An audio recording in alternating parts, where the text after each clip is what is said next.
Ben, bonsoir tout le monde!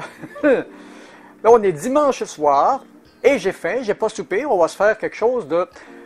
D'habitude, je fais des affaires pas mal plus simples le dimanche. Mais là, je vais me donner la peine de préparer la patente au complet. Il y a quelque chose qui m'avait été demandé à un moment donné par un abonné. Il y a en France, justement, puis il me disait que la sauce brune à poutine est à peu près introuvable là-bas. Alors, je vais vous donner une recette pour en faire de la vraiment bonne. Je sais pas, celle-là, j'y ai jamais vraiment goûté. Mais d'après les ingrédients qu'il y a dedans, ça va se rapprocher pas mal de ce qu'on est habitué à avoir ici au Québec. Mais on va la faire complètement maison. C'est toujours le fun de la préparer au complet et de voir si le résultat est probant. Et tout ça parce que j'adore cuisiner. On s'est préparé une casserole. Ça nous prend une gousse d'ail ou deux, c'est au goût. Un quart de tasse de farine. 2 boîtes de consommé de bœuf ou à peu près 560 ml dans ces coins-là. Ça prend du consommé de poulet, une boîte à peu près 280 ml. C'est 2 pour 1. Prend de la fécule de maïs. Un petit peu d'eau pour diluer la fécule tout à l'heure pour l'incorporer à la sauce. On va mettre du ketchup. Puis on va mettre un peu de tabasco. Du sel et du poivre. C'est aussi simple que ça. Alors, on part la chose avec beaucoup d'enthousiasme. Vous allez voir, c'est pas bien compliqué à faire. J'en ai trouvé, en fouillant sur le net, j'en ai trouvé beaucoup de versions. Puis je vais travailler aussi, autant que possible, avec des versions, si je peux trouver, plus simples. Alors j'aurais pu le passer au machin à ail aussi, mais... les vieilles habitudes de jouer du couteau. Et on a des beaux petits morceaux comme ça. OK, dans une casserole, on va faire chauffer le beurre. Ça prend du beurre, un quart de tasse de beurre aussi, là. On va chauffer le beurre. L'ail et la farine. Ouais, il s'agit de brunir la farine, d'après ce que j'ai pu voir. La farine est ici, le petit quart de tasse de farine. Et puis, je vous mettrai la recette à partir du site internet de laquelle je l'ai trouvé. Je vous mettrai l'adresse de la recette dans la description en dessous de la vidéo. Ah oui, ok, eux autres, ils veulent faire un roux. J'ai jamais essayé cette recette-là. La farine va commencer à changer de couleur. Pas s'arranger pour que ça colle. Et ça nous donne une pâte comme ça à peu près, là. Après ça, on ajoute tous les autres ingrédients. Voilà. Le consommé de bœuf. Le consommé de poulet. Ça va me faire une grosse quantité de sauce. Je vais être capable d'en geler de ça. Je vais en avoir pour mes prochaines fringales de frites. Après ça, il faut ajouter ça et ça. Puis on va diluer un peu la fécule parce que c'est pour épaissir la sauce en tout dernier. 2-3 cuillères à soupe d'eau. C'est pour l'empêcher de faire des grumeaux quand on va donner le dernier coup d'épaississement à la sauce. Comme on dit en bon québécois, on va chauffer ça dans le prélat.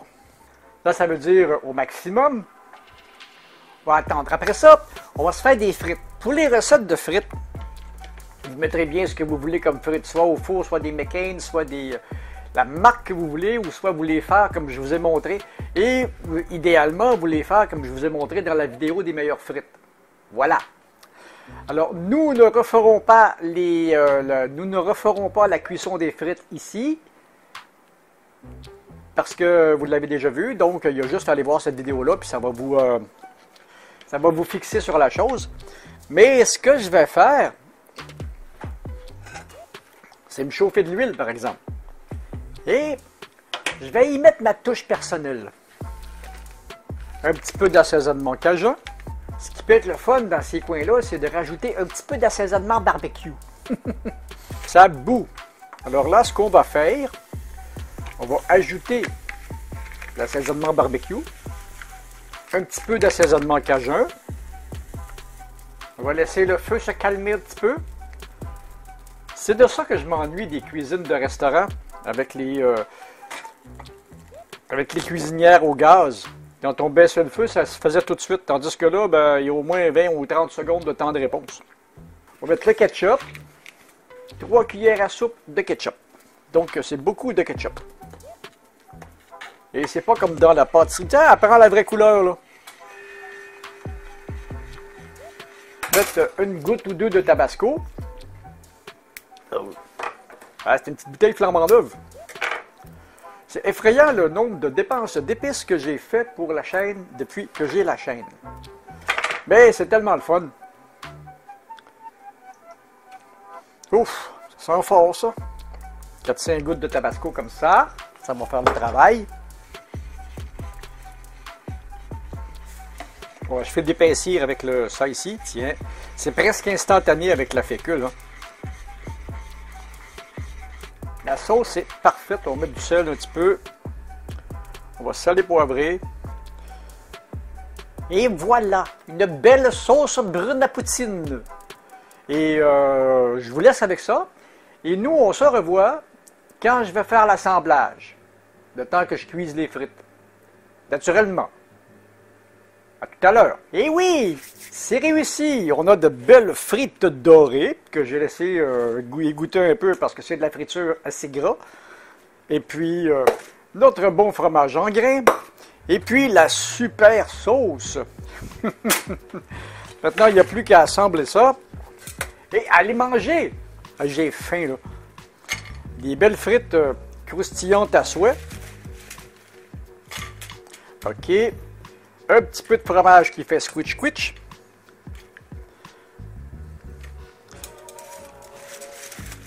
Encore des belles frites croustillantes à souhait. Encore un peu de fromage. Et le fromage va fondre dans la sauce. Ça va être effrayant. Comment ça va être bon? Puis le fromage, ben, on en met à volonté. Naturellement. Il faut chauffer tout ça avec une bonne dose de sauce brune.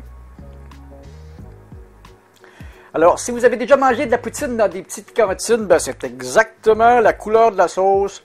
C'est exactement les frites. Moi, je mets plus de sauce parce que j'aime ça, beaucoup de sauce. Et puis de la sauce, ben, je vais en avoir pour au moins 2 autres poutines, si c'est pas plus. Et voilà. Maintenant, on va goûter à la chose. Mais c'est que ça a vraiment l'air bon, hein?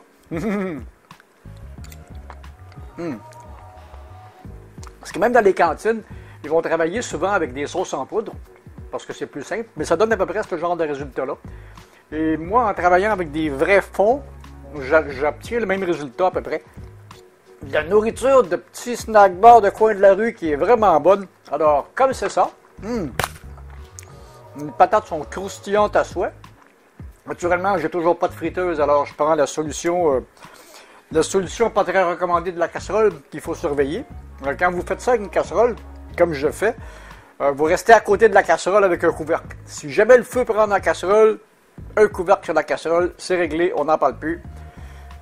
Puis ça va s'éteindre. Si vous pitchez de l'eau là-dedans, au risque de... Je vais me répéter encore, si vous...